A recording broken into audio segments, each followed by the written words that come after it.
छत्रपती संभाजीनगर जिल्हा पैठण तालुका आणि बाळानगर आज या गावामध्ये तात्यासाहेब नलवडे आणि बद्रीनाथ नलवडे या दोन्ही बंधूंनी आज शोरूम चालू केलं मॅसी फर्ग्युसनचं। आणि खरं तर 2008 सालापासून यांनी व्यवसायाला सुरुवात केली, परंतु व्यवसायाला सुरुवात करत असताना बऱ्यापैकी व्यवसायाकडनं बाजूला होऊन पुन्हा राजकारणाकडे तात्यासाहेब आले आणि नंतर बद्रीनाथ नलवडेंनी बऱ्यापैकी 2012-13ला डाळिंबाची लागवड केली। डाळिंबाची लागवड करत असताना पुन्हा त्यांना एक चांगले दिवस यायला चालू झाले आणि येत नसते एकदा आले तुमचे नसते डबल स्वप्न पाहून मग तसं कधीच होणार नाही। हो 2018 साली त्यांनी शरद किंग गुठी हे पहिल्यांदा लावण्याचं धाडस हे तुपेवाडीमध्ये केलं आणि त्याच बागेमध्ये गेले 2 वर्ष मी सातत्याने यायचो आणि आज एक डाळिंब व्यावसायिक आज या व्यवसायामध्ये पदार्पण करत असताना त्यांच्या वडिलांच्या आपण भावना जाणून घेऊ। तुमचं नाव सांगा। बाबासाहेब केशवराव नलवडे। आता मला सांगा की तुम्ही राजकारण पण पाहिलं घरामध्ये आणि व्यवसाय पण पाहिला, आता हे टाटाचं तुमच्या समोर आता ह्या ट्रॅक्टरचं आणि डाळिंबाची शेती पाहिली, परंतु हे पाहत असताना तुम्हाला हे बदल कसे दिसले? म्हणजे राजकारणात गेल्यावर चांगलं होतं का व्यवसायात गेल्यावर चांगलं होतं का शेती व्यवसायात चांगलं होतं? नाही, आता शेतीचा आमच्या विषय आवडीचा विषय आणि राजकारणात त्याला धरून भाग आला। मेन पार्ट शेतीचा झाला, शेती जे उत्पन्न निघतं ते राजकारणात नाही। म्हणजे राजकारणात नाव लौकिक मिळतं पण हातात पैसे काय? घरचे पैसे जातात। घरचे पैसे जातात।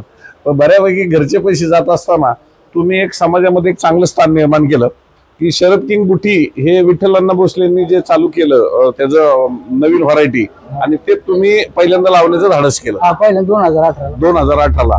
पण आज तुम्हाला या युट्यूब चॅनल मधून आमच्याकडनं काय फायदा होतो की जेणेकरून तो डाळिंब उत्पादनाला डायरेक्ट इफेक्ट मिळतो? तुमच्याकडून फक्त तुमचा व्हिडिओ ऐकल्यानंतर जे आमचे डाळिंब 10-20 रुपयांनी कमी जाईल, 100 रुपयांनी जाईल, ते 100 रुपयांनी जाते। तुमचं नुसतं व्हिडिओची प्रत्येक दिवस 10 वाजेपर्यंत अशी याच्या प्रमाणे वाट पाहते मग प्रत्येक जण, म्हणजे प्रत्येक जण आतुरतेने वाट पाहतो। खऱ्या अर्थानं छत्रपती संभाजीनगर हे पुण्यालाही आम्हाला बरंचसं जोडलं गेलेलं आहे, नाशिकच्याही मार्केटला बरंचसं जोडलं गेलेलं आहे। आणि आज बद्री नलवडेंनी मला आग्रहाने विनंती केली की शेठ आपण या आमच्या उद्घाटनाच्या निमित्ताने या। आणि खऱ्या अर्थानं 2-3 पैलू मला पाहायला भेटले। घरात राजकारण पण पाहायला भेटलं, घरात व्यवसाय पण पाहायला भेटला, म्हणजे मॅसी फर्ग्युसन ट्रॅक्टरचा शुभारंभ होत असताना। आणि याच्यापूर्वी 2008-9ला पण व्यवसाय चालू केला होता आपण। तो कशाचा केला होता? कृषी बी बियाणाचा केला, पण नंतर राजकारणामुळे ते मायनस झाला, त्याला बंद करावा लागला। एकत्रित नाही झालं। म्हणजे दोन्ही बाजू एकत्र चालत नाही। पण वडिलांनी हे चढ उतार पाहिले, पण मुलांना तुम्ही काय संदेश दिला त्यावेळेस?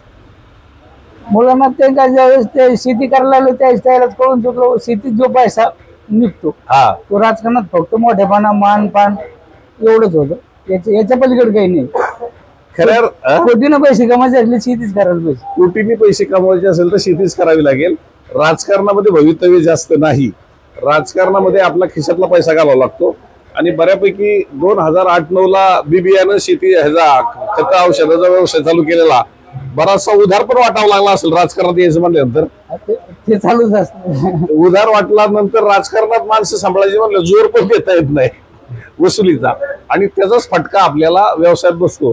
आणि त्याच्यामुळं खऱ्या अर्थानं तुम्हाला या गोष्टी जाणवल्या की व्यवसाय करायचा तर स्ट्रिक्ट केला पाहिजे, पण शेती व्यवसायाला मरण नाही। करोडो रुपयाचं जर उत्पन्न मिळत असेल तर शेती व्यवसायातच। खऱ्या अर्थानं हा युट्यूब चॅनल हा तुमच्यापर्यंत यायच्या अगोदर तुम्हाला असं पुढं कशा पद्धतीने मार्केटिंग जाणवायचं, कशा पद्धतीने तुम्ही व्यवहार करायचा? नाही ना, तुम्ही या मार्केटमध्ये उतरल्यानंतर आम्हाला एक पुढचे जे अंदाज राहते भविष्याने म्हणा, खरे खोटे म्हणा, पण आमच्या वैदिक सत्यमध्येच उतरलं ते। तुमच्या मुखातून जे शब्द पडत ते अमृतवाणीच म्हणायला लागेल। पण शब्द पडत असताना ह्याच्यात काय असं खोटं बोलतोय किंवा असं काय तुम्हाला ते जाणवलं की ह्याच्यामध्ये आपण चुकीचं काहीतरी सांगतोय? खोटं बोलत काही नाही, पुढचं सांगायचं म्हणजे ते सत्य होतं की नाही होतं। जसं डगतं जसं लोक मानतात तसं तुम्हाला पावसाबद्दल। आता इथं आलोय आपण, एक 3-4 दिवसच झालाय फक्त पाऊस चालू झालाय, तो बी थोडा झालेला आहे। याच्यापूर्वी पाऊस नव्हता. नाही याच्या या साईडला कुठं मालाला असा खराब झालाय असा या भागात कुठेच या भागात इतका नाही खराब. माल सगळे चांगले होते, पण लोक खूप घाबरली होती पाऊस येणार आणि मालाचं नुकसान होणार.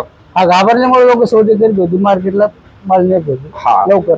मार्केटला माल नेत होती, पण असं काही जाणवलं नाही की माल खराब होतो या साईडला. नाही या साईडला माल नाही खराब. माल कुठेही खराब न होता शेतकऱ्यामध्ये घबराट निर्माण झाली होती आणि खऱ्या अर्थानं शेतकरी हवालदिल झाला होता की आता मार्केट खाली येईल का. पण मला असं वाटतं की कुठेही मार्केट खाली नाही आलंय. मी 3 दिवस झाले पाहतो दररोज मार्केट वाढतंय. आज सुद्धा पुण्याचा आणि नाशिकचा मी अंदाज घेतला, 10 रुपयांनी मार्केट वाढलेलं आहे आणि हलक्या मालाचं 4-5 रुपयांनी वाढलेलं आहे. पण मी 21 जुलैला पाऊस पडणार डग साहेबांनी सांगितलं, पण त्याच्या अगोदरच 4-6 दिवस एकदम मंदीचं वातावरण तयार झालं होतं. पण शेतकरी हवालदिल झाला होता.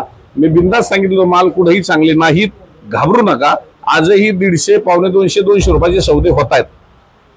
हा चालू आहे आज. बरोबर. तर गावागावामध्ये एकच शेतकऱ्यांना भावना तयार झालेली आहे की भीतीचं वातावरण, व्यापारी कमी मागतायत. परंतु मी ठामपणे सांगितलं की रेट पडणार नाहीत. जून महिना हा खरं तर मंदीचा असतो, आंबा असतो, परंतु जून महिन्यामध्ये मंदी नाही झाली, जुलैमध्ये मंदी नाही झाली आणि ऑगस्ट महिन्यात हा तेजीचा असतो. आणि म्हणून शेतकऱ्यांनी थोडंसं जागरूक राहिलं पाहिजे आणि युट्यूब चॅनलचा अभ्यास केला पाहिजे आणि त्याच्यामधनं आपल्याला जी होणारा तोटा की मंदी होती का तेजी होती त्याची भीती ही खऱ्या अर्थानं त्याच्यामधून भीती निघून जाते आणि आपला नक्कीच चांगला फायदा होईल. की आज मी या उद्घाटनाच्या निमित्तानं आल्याच्या नंतर सहज बद्रीनाथ नलवडे आणि तात्यासाहेब नलवड्यांच्या वडिलांशी चर्चा करताना ह्या भावना जाणवल्या की शेतीशिवाय पर्याय नाही आणि डाळिंबाशिवाय तर आपल्याला पैसे कमवायचे असतील करोडो रुपये, तर डाळिंबाशिवाय पर्याय नाही हे यांनी बोलून दाखवलं. आणि आज एक शेतकरी आज एक व्यावसायिक होत असताना शेतीला व्यवसायाची जोड असली पाहिजे हे त्यांनी उदाहरण ह्या भागामध्ये दाखवून दिलं आणि आपले चांगले संस्कार आपल्या मुलावरती लाभले.